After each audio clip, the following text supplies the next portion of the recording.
Hello everybody.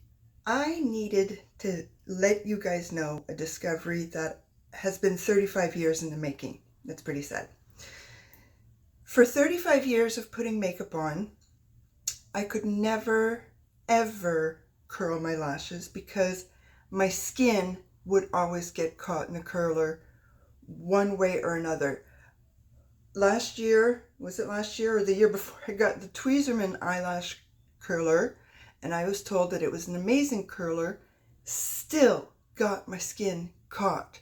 So I finally bought the Shiseido, and because I've been getting my skin caught for decades and I've been used to not curling my lashes, the blah, blah, blah, I wasn't really curling my lashes. Well, I figured it out yesterday.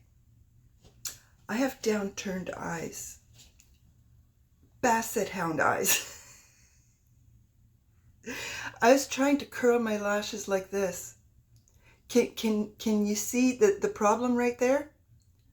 I have to turn my eyelash curler.